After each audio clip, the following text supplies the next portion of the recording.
오늘 본문 말씀은 이스라엘 백성들에게 주는 매우 중요한 교훈입니다.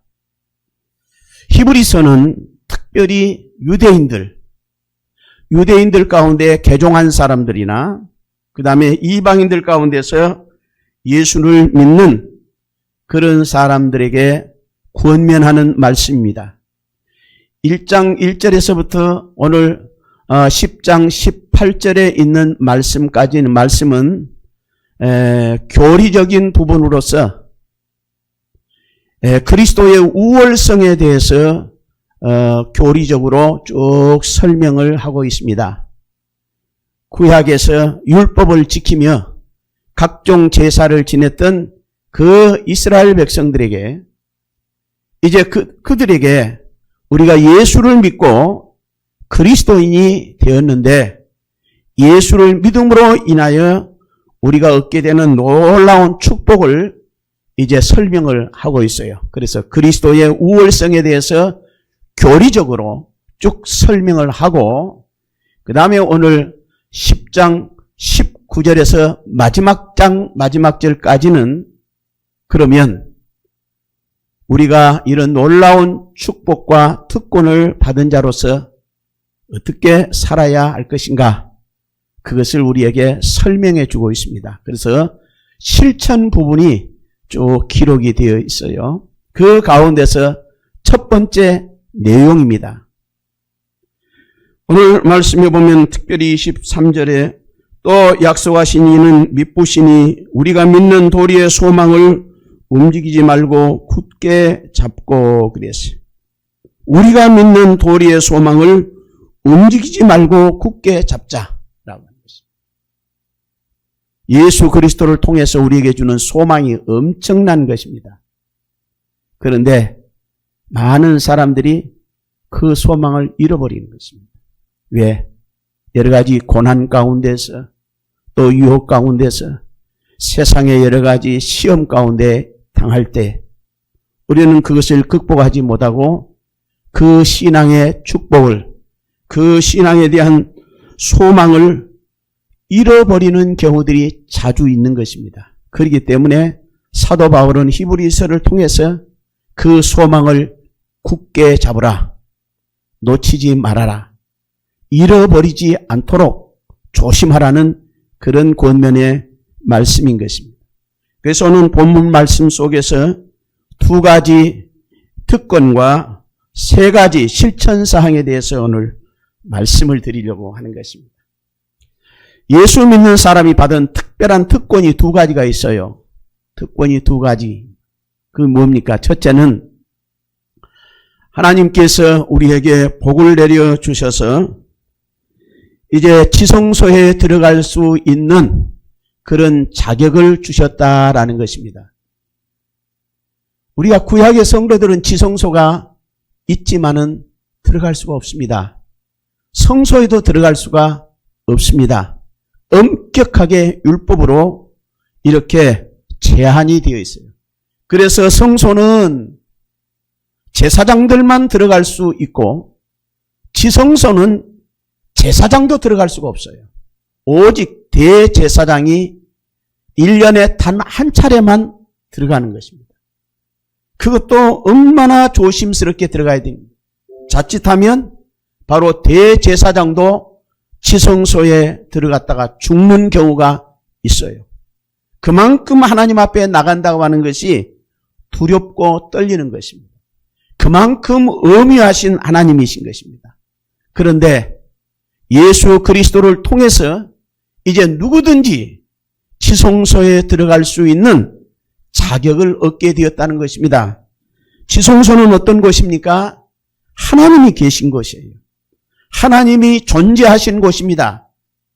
얼마나 의미롭고 거룩하고 완전한 곳인지 모릅니다. 그래서 지성소라고 하는 것은 하나님께서 엄격하게 구별을 지어놓고 아무도 접근을 할 수 없고 오직 대제사장만이 1년에 한 차례 들어갈 수 있는 그런 제한된 곳입니다. 그런데 하나님께서 이 지성소의 문을 활짝 열어주셨습니다. 바로 그것은 예수 그리스도의 십자가의 죽음을 통해서 그 지성소의 문이 열려졌다고 성경은 기록하고 있는 것입니다. 그러므로 형제들아, 우리가 예수의 피로 힘입어 성소에 들어갈 담력을 얻었나니 그랬어요. 오늘 19절에 그렇게 기록이 되어 있습니다. 우리가 예수의 피를 힘입어 성소에 들어갈 담력을 얻게 되었다. 여기에 성소는 지성소를 의미하는 것입니다. 대제사장이 1년에 한 차례밖에 들어갈 수 없는 그 구별된 하나님의 지성소를 우리가 자유롭게 들어갈 수 있는 특권을 얻게 되었다. 무엇으로? 예수 그리스도의 피로. 그리스도께서 이 땅에 오셔서 십자가의 죽으심으로 인하여 십자가에서 운명하실 때에 지성소의 휘장이 갈라지게 되었다고 성경은 기록하고 있습니다. 얼마나 놀라운 사건인지 모릅니다. 마태복음에 보면 예수님께서 마지막 십자가에 못 박이시고 운명하실 때에 지성소의 휘장이 위에서부터 아래로 갈라졌다 그랬어요. 즉 성소와 지성소를 막고 있는 커튼이 위에서부터 찢어지게 되는 것입니다. 그래서 지성소의 문이 열리게 되고 이제 그리스도의 죽음을 통해서 우리 모두는 하나님 앞에 담대히 나갈 수 있는 그런 특권을 가지게 되었다라고 하는 것입니다. 믿으시기를 바랍니다. 이것이 첫 번째 주는 축복이에요. 세상 사람들은 그걸 모릅니다. 가까이 나갈 수가 없는 것입니다. 그런데 예수를 믿는 사람들, 예수 그리스도의 십자가를 믿는 사람은 담대하게 하나님 앞에 나갈 수 있게 되었다라고 하는 것입니다. 여기에 담대하다 말은 무슨 말이냐면 바로 확신을 가지고 자신감을 가지고 하나님 앞에 나갈 수 있게 된 것이다. 조금도 주저할 수가 없는 것입니다. 두려워할 필요가 없는 것입니다. 오직 예수 그리스도의 십자가의 피로 말미암아 하늘 문을 열어주셨 것입니다. 그래서 지성소에 들어갈 수 있는 그런 특권을 얻게 된 것입니다. 그 다음에 두 번째 특권이 우리에게 주어져 있습니다. 그것은 바로 오늘 말씀해 보니까 21절 말씀에 또 하나님의 집 다스리시는 큰 제사장이 계심에 그랬어요. 하나님의 집 다스리는 큰 제사장이 계신다 그랬어요. 예수 믿는 사람들에게 주어지는 축복 가운데 큰 대제사장이 우리의 주님이시다라고 하는 것입니다. 얼마나 감사한지 몰라요. 당신은 제사장이라고 하면, 대제사장이라고 하면 감히 상종할 수 없는 그런 분입니다. 그런데 그 대제사장이 바로 우리를 위해서 십자가에 죽으신 예수 그리스도가 저와 여러분의 대제사장이 되어주셔서 이제 그분을 의지하고 담대히 나갈 수 있게 되었다라고 하는 것입니다. 대제사장의 역할을 바로 거기에서 대제사장이 나를 위해서 하늘에 계시고 그분이 하늘문을 열어주시고 그분이 그 하늘을 즉 천국의 주인이 되어주셨다라고 하는 것입니다. 그러므로 우리가 하나님 나라에 넉넉히 들어갈 수 있는 그런 특권을 부여받게 되었다라고 하는 것입니다. 그렇습니다. 우리는 이 사실을 항상 기억해야 돼요. 우리가 천국에 가는 것이 우리의 소망 아닙니까? 그런데 아무나 천국에 갈 수 있는 것은 아니었습니다. 그런데 예수 그리스도께서 나의 대제사장이 되어주시고 천국의 주인이 되어주셨기 때문에 우리는 당당히 하늘 문을 열고 천국에 들어갈 수 있게 되었다라고 하는 것입니다. 이 두 가지 특권을 결코 잊어서는 안 된다라고 하는 것입니다. 첫째 특권이 뭐였습니까? 우리에게 지성소에 들어갈 수 있는 자격을 주신 거였지. 당당히 들어갈 수 있는 것. 조금도 주저함이 없이 거치장스럽지 않고 들어갈 수 있는 자격을 얻게 되었다는 것입니다. 그 다음에 두 번째는 대제사장이 나의 주님이시다 라고 하는 것이 이 두 가지를 가지고 우리가 자신감을 가지고 확신을 가지라고 그렇게 말씀하고 있는 것입니다. 그래서 이제 우리가 이러한 특권을 받은 자로서 이 세상에서 어떻게 살아야 할 것인가 라고 하는 것입니다. 그렇습니다. 그래서 21절, 20절 말씀에 보면 그 길은 우리를 위하여 휴장 가운데로 열어놓으신 새로운 살 길이요 휴장은 곧 그의 육체니라. 22절 말씀에 우리가 마음의 뿌림을 받아 악한 양심으로부터 벗어나고 맑은 물로 씻음을 받았으니 참 마음과 온전한 믿음으로 하나님께 나가자. 하나님께 나가자. 자신 있게 하나님 앞에 나가자고 하는 것입니다. 예수 믿는 사람은 하나님 앞에 나갈 수 있는 그런 자격을 갖게 되었어요. 그런 특권을 얻게 되었습니다. 이제는 주저없이 당당하게 하나님 앞에 나갈 수 있는 특권을 우리에게 주시고 또 우리에게 그런 임무도 주신 것입니다.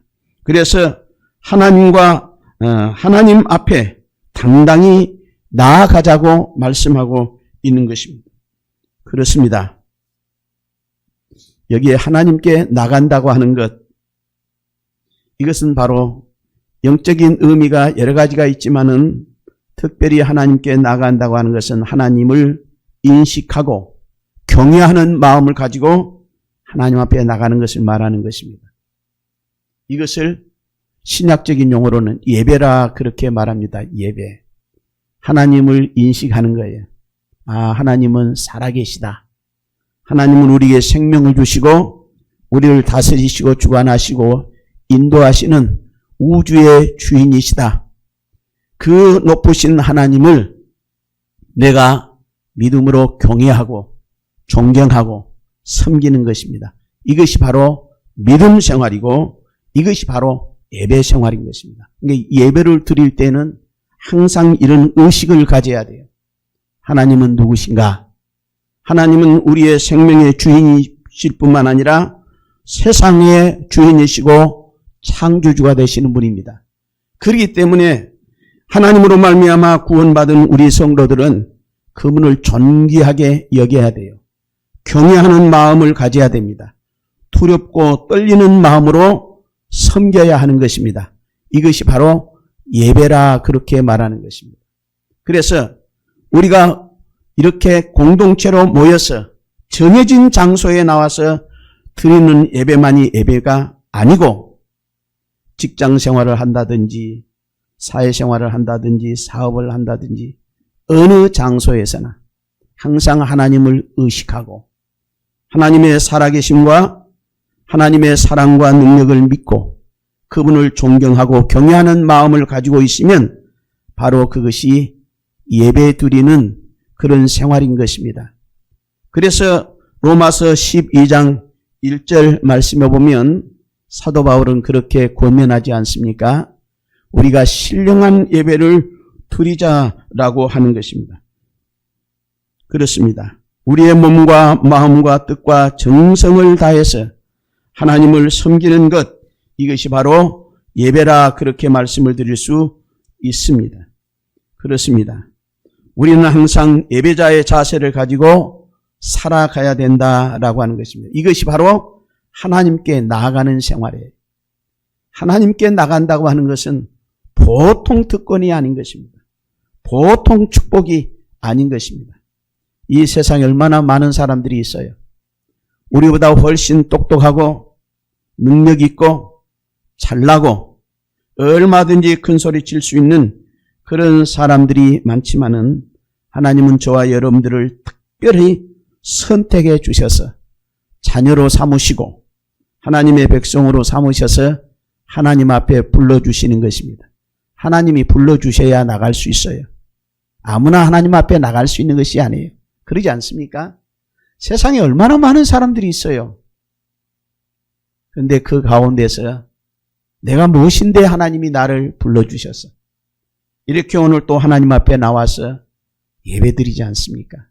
이것이 큰 축복인 것입니다. 그렇기 때문에 우리는 그 믿음을 가지고 하나님 앞에 담대히 나가자고 하는 것입니다. 주저하지 말고 나가자고 하는 것입니다. 그렇습니다. 하나님 앞에 나가는 이 축복을 우리가 항상 누리시기를 바랍니다. 이스라엘 백성들은 그 축복을 놓쳐버렸어요. 하나님께서 이스라엘 백성들을 선민으로 택해 주셨습니다. 그리고 애굽에서 그들을 구해 주셨습니다. 그리고 가나안 땅을 그들에게 약속의 땅으로 주셨습니다. 그러나 그들이 어떻습니까? 결국 그들은 하나님 앞에 순종하지 아니했습니다. 하나님을 의지하지 아니했습니다.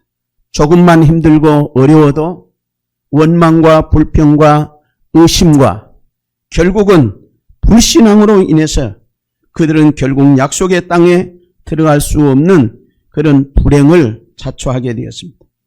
그렇습니다. 하나님께서 우리에게 주신 놀라운 이 축복을 항상 기억하면서 하나님 앞에 나아가는 것을 게을리해서는 안 되는 것입니다.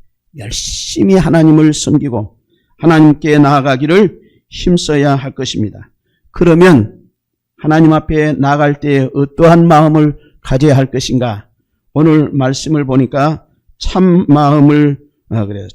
마음과 온전한 믿음으로 하나님께 나가자. 그래서 참 마음을 가져야 돼요. 하나님 앞에 나갈 때마다 참 마음을 갖는다는 것이 무슨 뜻입니까? 바로 우리의 마음이 하나님 마음에 합한 그런 마음을 가져야 하는 것입니다. 우리가 예수 그리스도의 피뿌림을 통해서 죄 용서를 받았어요. 우리의 모든 허물과 죄를 용서받았습니다. 그러므로 우리 마음이 깨끗해졌어요. 하나님 앞에 의인으로 인정을 받게 되었습니다.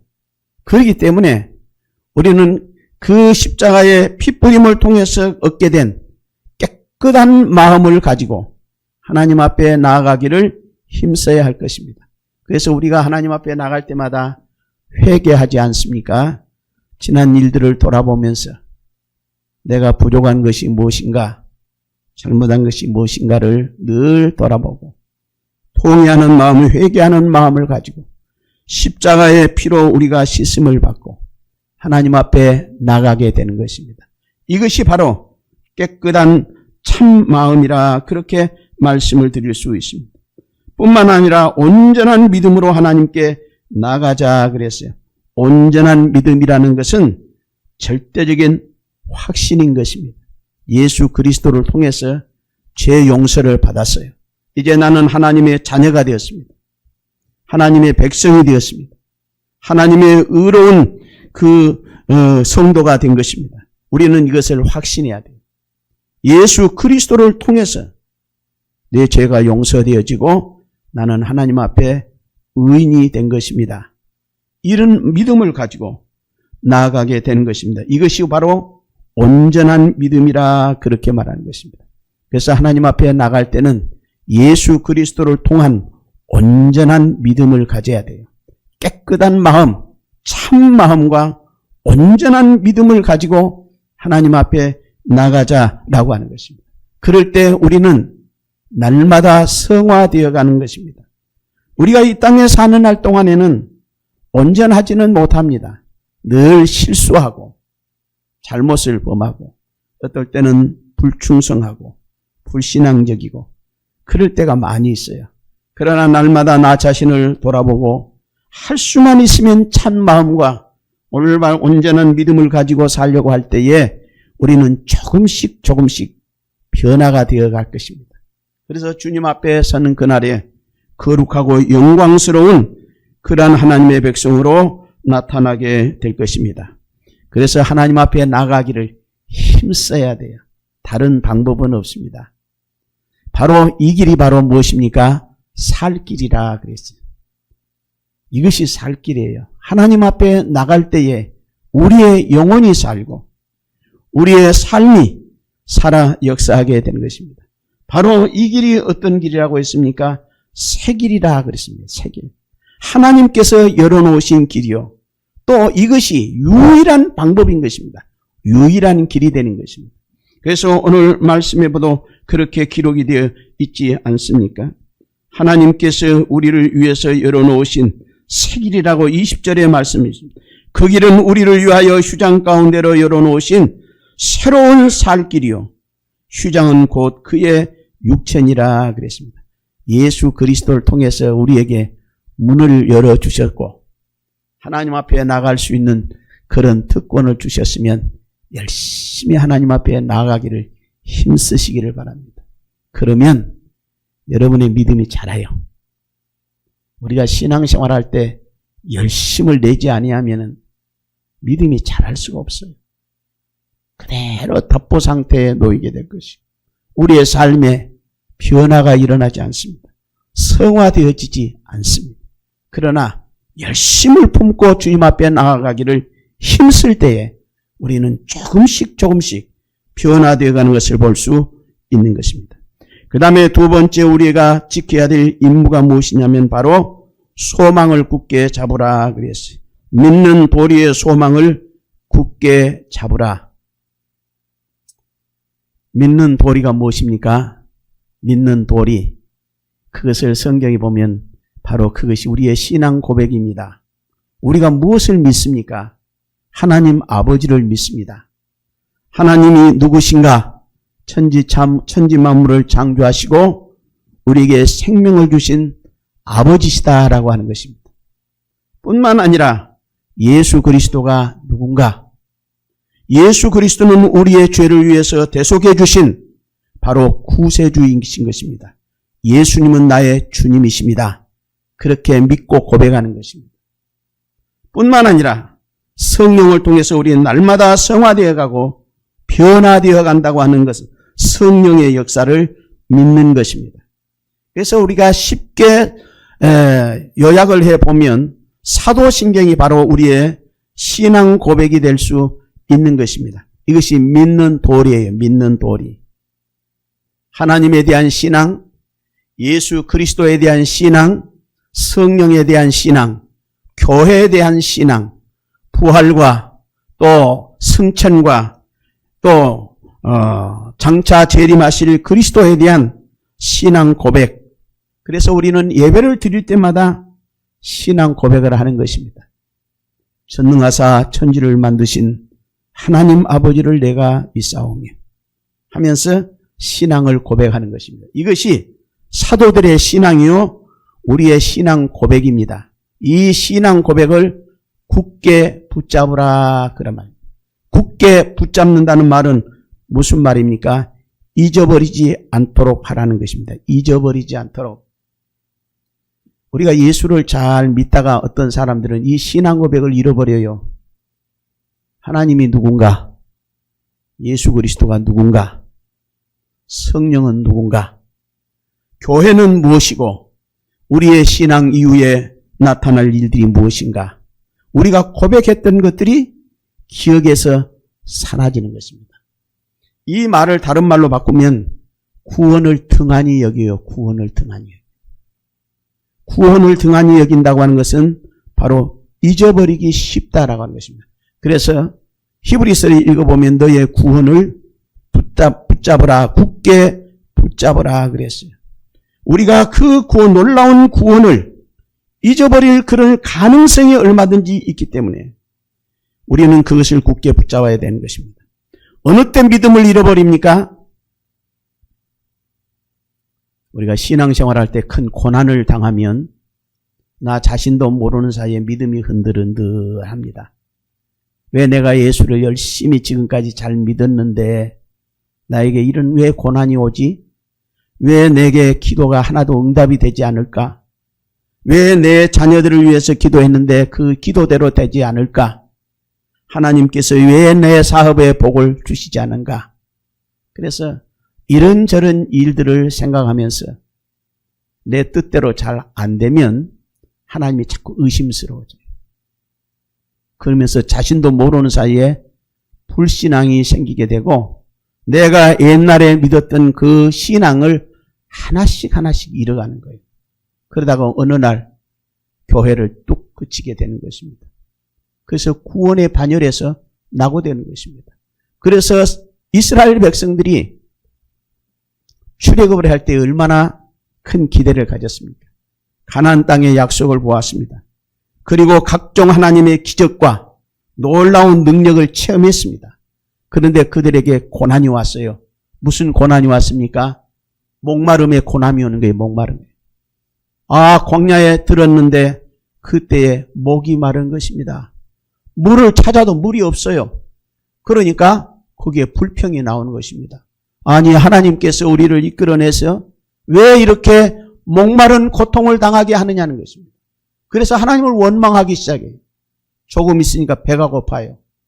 하나님께서 우리에게 먹을 양식을 주실 줄 알았는데 배가 고픈 것입니다. 그래서 또 원망하는 것입니다.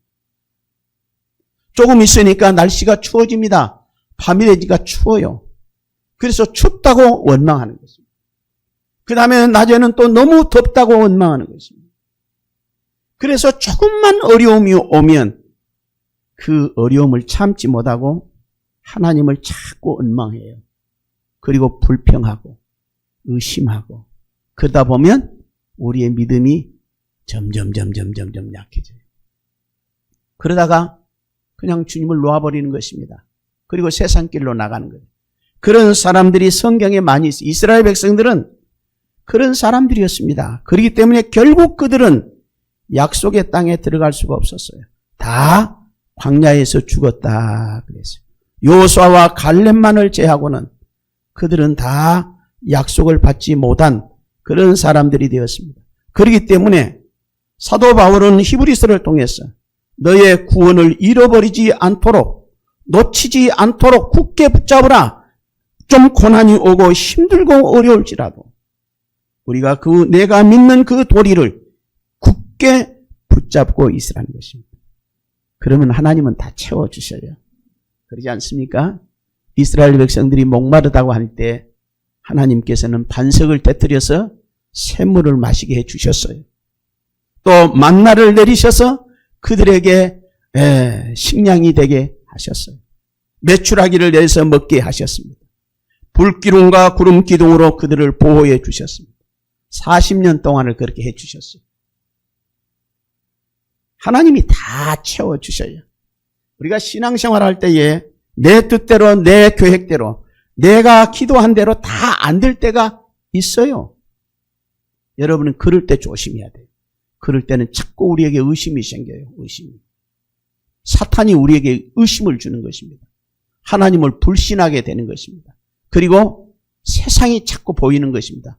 하나님은 내 시야에서 점점 멀어져 가고 세상과 현실적인 것만 자꾸 내 앞에 나타나는 것입니다. 그래서 결국은 하나님의 뜻을 무시하고 자기의 뜻대로 사는 것입니다. 그러다 보면은 믿음을 잃어버려요. 믿음. 가장 중요한 구원의 도리를 잃어버린 것입니다. 그래서 오늘 성경은 말합니다. 너희가 이 구원의 도리를 잃어버리지 않도록 굳게 붙잡아라. 굳게 붙잡아야 돼. 그래야 사는 것입니다. 그러지 않습니까? 특별히 우리가 신앙생활할 때 여러분들을 볼 때마다 걱정이 많이 돼요. 그래서 저는 이렇게 묻습니다. 기도할 때마다 하나님, 아무개 집사님, 아무개 권사님, 장로님 복을 주시고 도와주십시오. 믿음을 잃지 않도록 마지막까지 끝까지 갈 수 있도록 도와주십시오. 우리 현남창 권사님 연세가 지금 이제 94세가 이제 95세가 들어가죠. 얼마나 존경스러워요? 하나님을 끝까지 섬기는 것입니다. 내가 숨 지는 그 순간까지 하나님, 내가 교회에서 예배 드리고 나서 하나님 나라에 갈 수 있게 해 주십시오. 그렇게 기도를 하는 것입니다. 우리 현 권사님은 그랬으면 좋겠어요. 하나님 앞에 예배를 드리는 그 순간까지 하나님을 잘 섬기다가 예배 드리고 바로 하나님 앞에 부름을 받는 그런 삶을 살았으면 좋겠어요. 그래서 늘 기도하는 것입니다. 사랑하는 성도 여러분, 여러분들이 결코 믿는 도리를 잊지 않도록 굳게 붙잡으시기를 바랍니다. 그러면 여러분 삽니다. 승리합니다. 가나안 땅에 다 들어갈 수 있어요. 하나님의 약속을 받습니다. 왜 그렇습니까? 오늘 성경에 중요한 말씀이 있는데 약속하신 이는 미쁘시니 그래서 23절에 약속하신 이는 미쁘시니 우리가 믿는 도리의 소망을 움직이지 말고 굳게 잡고. 약속하신 이는 미쁘시다. 누가 약속했습니까? 하나님 아버지께서 우리에게 약속하셨어요. 그분은 미쁘신 분이다. 미쁘신다는 말을 다른 말로 표현하면 믿을만하다. 신실하신 분이다. 그분은 말을 약속하고 이랬다 저랬다 하신 분이 아니에요. 한번 약속 딱 하면 그것으로 끝나는 것입니다. 그분이 바로 우리의 하나님이셔요. 그분이 우리에게 약속하셨어요. 근데 우리는 그분을 못 믿는 것입니다. 그래서 오늘 약속하신 이는 믿을만하다. 신실하신 분이다. 그분은 하나님이시다. 그니 그분을 믿는 믿음을 굳게 붙잡으라. 그럼 여러분 승리할 수 있어요. 우리가 이 세상이 모든 것이다 라고 생각하면 안 됩니다. 우리는 언제 하나님 앞에 갈 줄을 몰라요. 이 세상의 것들은 잠시 있다 사라질 것들입니다. 그러지 않습니까? 돈이 아무리 많아도, 아무리 막강한 권세를 가지고 있고, 아무리 그 사람이 잘생기고 유명하고 인기가 있고 사람들에게 박수를 받는다 할지라도 이 세상은 잠깐 지나가요. 그러지 않습니까? 김인석 집사님 그렇죠? 이 세상은 잠깐 지나가요. 그림자 같다고 그래요. 날아가는 화살과 같다고, 흐르는 물과 같다고 그랬어요. 벌써 한 해를 보내고 2024년도를 맞이하고 있는 것입니다. 이제 새해를 우리가 살아야 되는데 걱정이 많이 돼요. 금년에는 모든 것이 형통하게 잘 되기를 바라는 마음은 간절한 것입니다. 그러나 우리가 또 예상치 못하는 일을 만날 수도 있어요. 복병을 만날 수 있어요. 아직 전쟁이 세계에서는 전쟁이 끝나지 않았습니다. 러시아와 우크라이나의 전쟁이 계속되고 있고 그 다음에 이스라엘에서 하마스와의 전쟁이 계속되고 있습니다. 또 금년에 무슨 질병이 우리를 힘들게 하고 또 우리를 무섭게 하게 하는지 모르겠어요. 아무도 미래에 대해서 예측할 수는 없습니다. 그러나 분명한 것은 우리가 이러한 때에 누구를 믿고 의지해야 되겠어요? 나라의 지도자를 믿고 의지하겠습니까? 아마 방송에서는 장밋빛 그런 소식을 계속해서 우리에게 알려줄 것입니다. 작년에는 힘들었지만은 금년에는 좋은 일들이 많이 일어날 것이다. 경제도 회복이 될 것이고 정치도 안정이 될 것이고 금년에는 국민 소득도 성장하게 될 것이고 모든 것이 좋은 일만 얘기할 것입니다. 그러나 이것은 사람이 말한 것이고 우리는 미래에 대해서는 도무지 예측할 수가 없습니다. 그럴 때 누구를 의지해야 되겠어요? 우리 믿는 사람은 하나님을 의지해야 되지 않습니까? 모든 것은 하나님 손에 달려 있어요. 그러니까 여러분들이 하나님 앞에 가까이 나가야 돼요. 그리고 그분이 약속하신 말씀을 항상 기억해야 돼요. 하나님이 우리에게 무슨 약속을 하셨는가? 하나님이 무슨 말씀을 지금 하고 계시는가? 그 말씀을 잘 들어야 돼요. 그리고 그 말씀을 붙잡아야 되는 것입니다. 그러면 살아요. 그렇지 않고 세상에 있는 것을 바라보고 의지하다가 우리는 실망하고 낙심할 때가 많이 있는 것입니다. 그렇기 때문에 오늘 히브리서는 믿는 도리의 소망을 굳게 잡으라 그렇게 말씀하고 있는 것입니다. 그 다음에 세 번째 우리에게 주는 의무가 있습니다. 그것이 무엇입니까? 서로 돌아보라 그랬어요. 서로 돌아보아. 오늘 말씀해 보면 그렇습니다. 한번 여러분들 말씀을 보겠습니다. 24절 말씀입니다. 서로 돌아보아 사랑과 선행을 격려하며 모이기를 피하는 어떤 사람들의 습관과 같이 하지 말고 오직 구원하여 그날이 가까움을 볼수록 더욱 그리하자. 서로 돌아보라. 서로 생각해 주라는 거예요. 서로 생각해 주라는 거예요. 세상이 힘들고 어려울 때에 성도들은 서로 생각해야 돼요. 장로님 우리 성도들을 생각해야 됩니다. 권사님들, 집사님들, 또 우리 모든 평신도들, 어린 아이까지 여러분들은 항상 생각해야 돼요. 그래서 돌아봐야 돼요.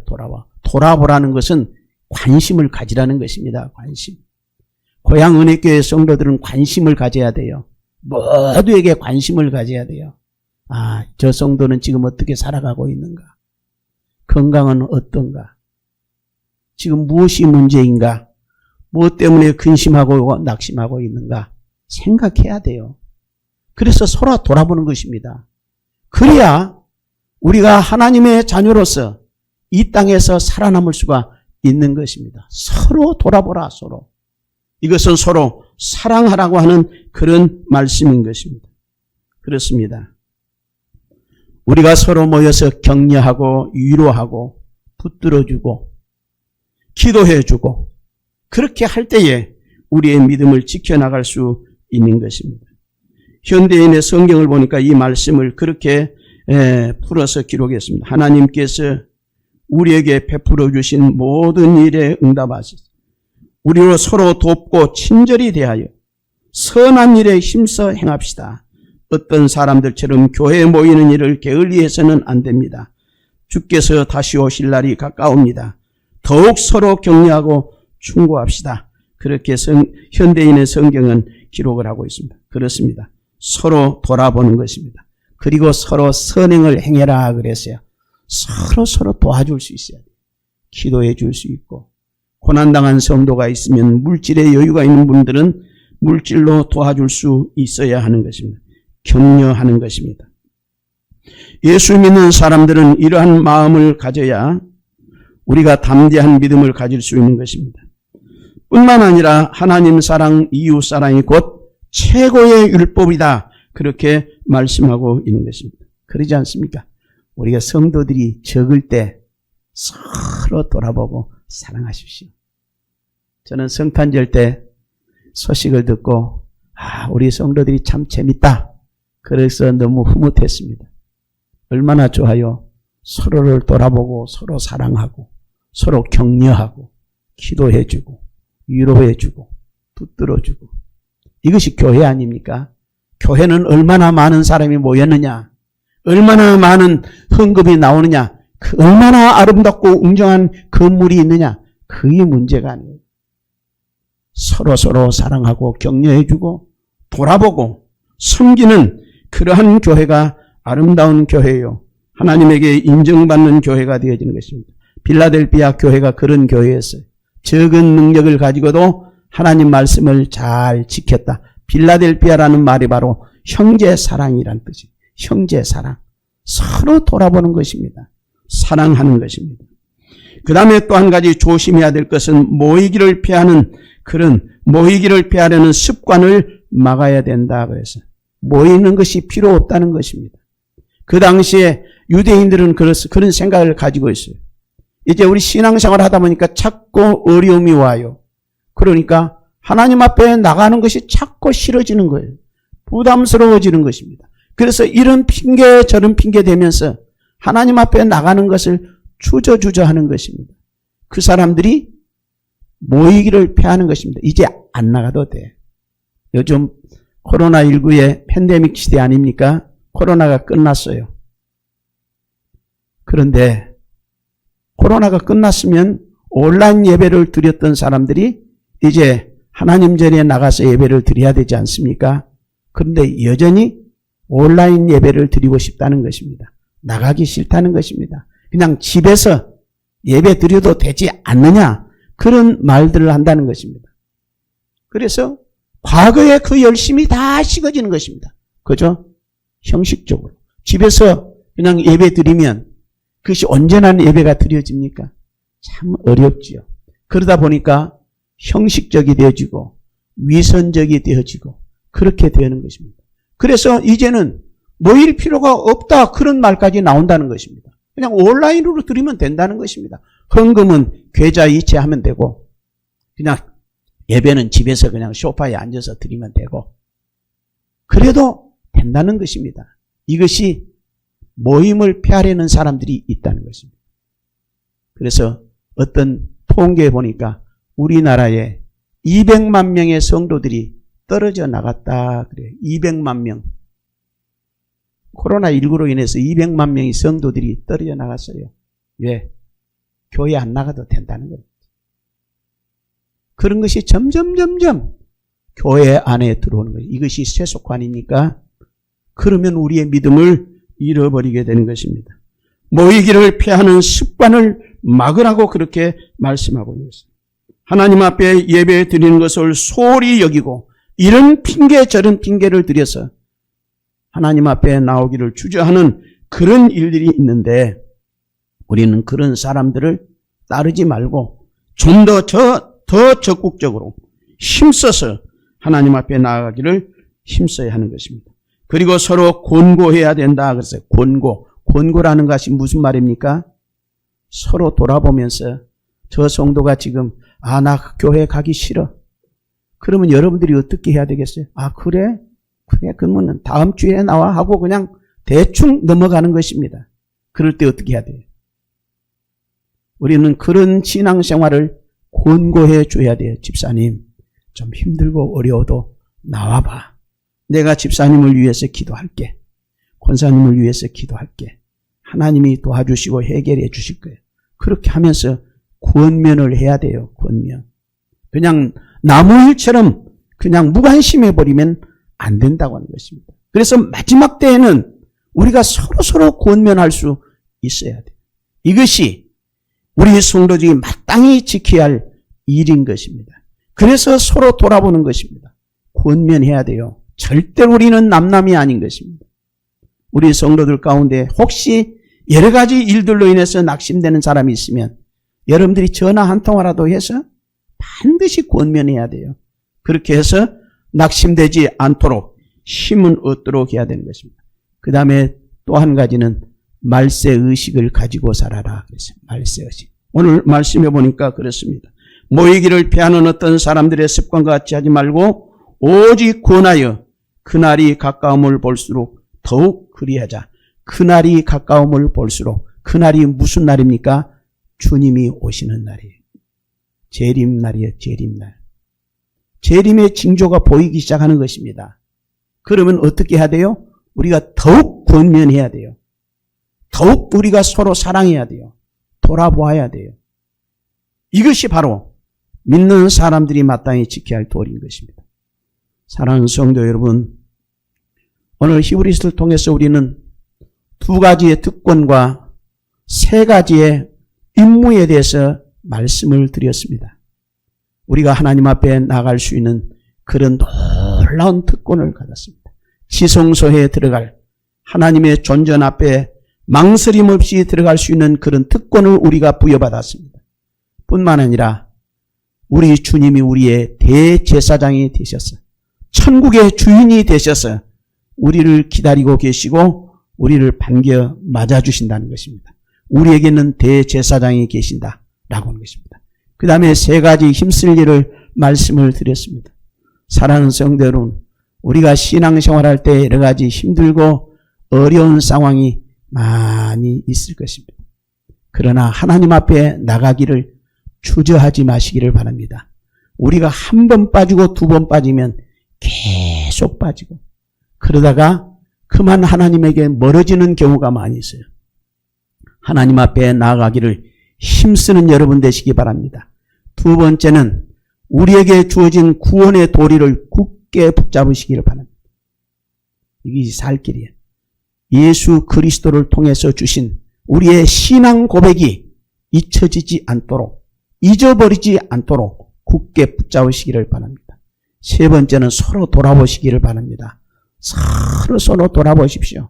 내 형제처럼, 내 부모처럼 그런 관심을 가지시고 여러분들이 권면하고 붙들어 주십시오.